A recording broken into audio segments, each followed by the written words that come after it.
Persib Bandung berhasil nahan 2-2 Port FC, luar biasa ya. Mari kita bahas mengenai update Persib ini ya. Jangan lupa subscribe dan like terlebih dahulu, silahkan.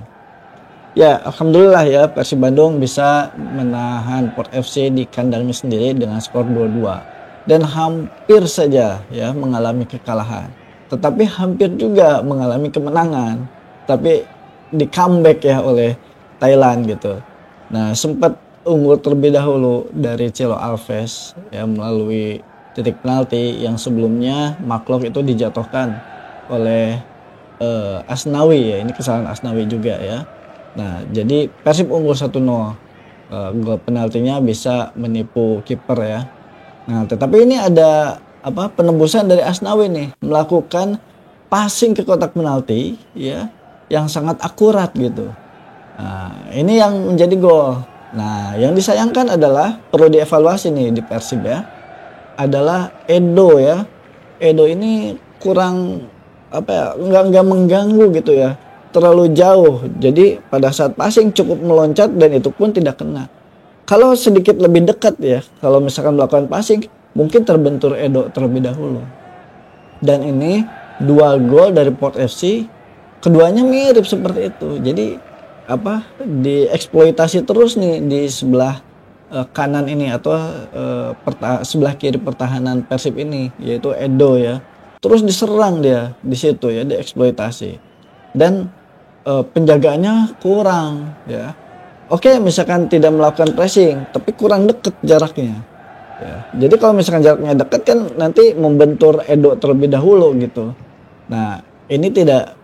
Kedua gol itu dari passing yang tidak dijaga, yang dengan nyaman saja melakukan passing dan selalu menghindari Nick Kuipers.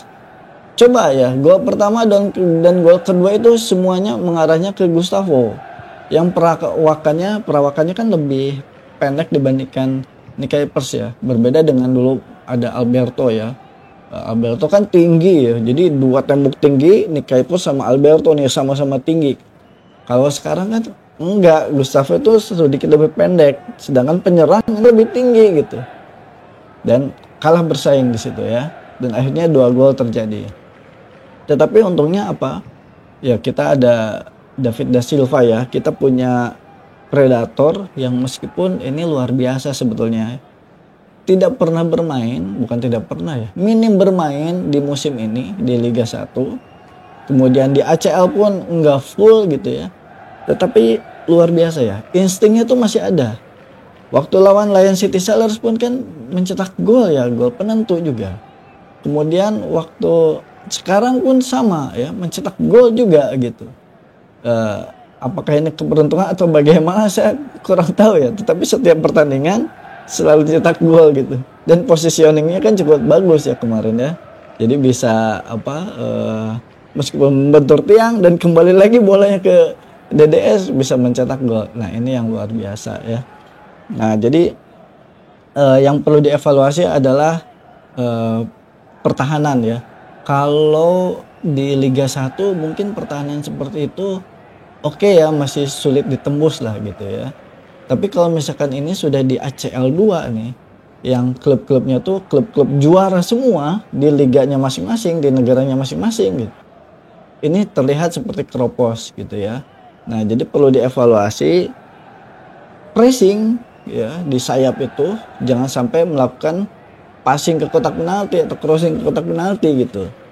Dan setidaknya kalau nggak bisa melakukan pressing ya ditutup lah gitu ya, ditutup. Jadi biar kalau bola yang dipassing itu bisa membentur Edo terlebih dahulu ya. Dan jadi 2 kali Persib selalu di injury time ya bisa mencetak gol ya. Waktu lawan Lion City Sellers pun bisa mencetak gol di injury time ya, dan sekarang pun sama ya, bisa mencetak gol di injury time. Baik, sekarang kita bahas mengenai peluangnya ya. Kalau kita lihat di klasemen kan Thaiport di posisi 1 ya dengan poin 10. Lion City Sellers itu di posisi 7, di posisi 2 ya dengan poin 7. Zhejiang di posisi 3 poin 6, Persib di posisi terakhir ya tapi poin 5. Artinya posisi 2, 3, 4 ini bedanya cuma 1 poin ya. Persib ke posisi 2 itu masih 2 poin ya. Nah, kesempatannya adalah Persib melawan Zhejiang. Ya, ini mau nggak mau harus menang. Ya. Di GBA lagi keuntungannya ya. Nah, waktu lawan Zhejiang di Cina pun kelihatannya sebetulnya kurang enggak sehebat yang diperkirakan gitu Zhejiang tuh ya. Nah, jadi di GBLA mungkin Persib bisa mencuri poin ya. Nah, kemudian Taiport lawan Lion City Sellers ya, itu Taiport harus menang. Ya, jadi Lion City Sellers ini tertahan di poin 7, sedangkan Persib kalau menang poinnya 8. Nah, itu yang bisa jadi kemenangan peluang ya bagi Persib melaju ke babak selanjutnya. Tetapi kalau Taiport lawan Lion City Sellers itu bermain draw ya, nah Persib harus menang lebih dari 3 gol lawan Zhejiang karena selisih golnya berbeda 2 poin ya. Persib -1, Lion City +1 gitu ya. Nah, jadi poin harus bersaing dari selisih gol. Nah, itu peluang yang harus dimanfaatkan oleh Persib Bandung. Ya, mudah-mudahan lah ya Persib bisa masuk ke babak selanjutnya. Nah, kemudian yang saya ngelihat Milson 5 itu bermain ada peningkatan ya. Nah, bisa melewati beberapa pemain ya termasuk Asnawi, dan umpan 1-2-nya udah mulai akurat ya, udah mulai akurat. Ada perkembangan lah ya. Nah, sedangkan waktu kemarin live itu ada yang komentar Milson 5 diganti ya karena kebobolan. Ya padahal kan Milson 5 kan bukan pemain bertahan. Kenapa harus Milson 5 yang harus diganti? Toh waktu masih ada Milson 5, Persib masih bisa mencetak gol meskipun dari titik penalti gitu. Ada kontribusi Milson 5 di situ gitu ya. Nah, jadi yang harus dievaluasi itu belakangnya gitu ya. Nah, dan akhirnya kan cukup bagus juga meskipun akhirnya digantikan juga ya. Nah, tapi bukan berarti Milson 5 keluar ini bisa menjadi mencetak gol, bukan berarti seperti itu. Ini karena strategi dan taktik dari Bojan Hodak aja ini yang tepat gitu. Tapi secara keseluruhan saya melihat Milson 5 bermain cukup bagus ya di pertandingan ini.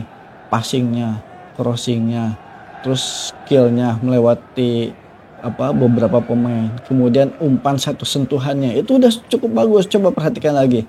Kan ada ada tayangan di YouTube AFC-nya ya. Coba itu diulang lagi dan itu nanti terlihat tuh ya bahwa umpan 1-2-nya tuh satu sentuhannya itu sudah cukup bagus ya.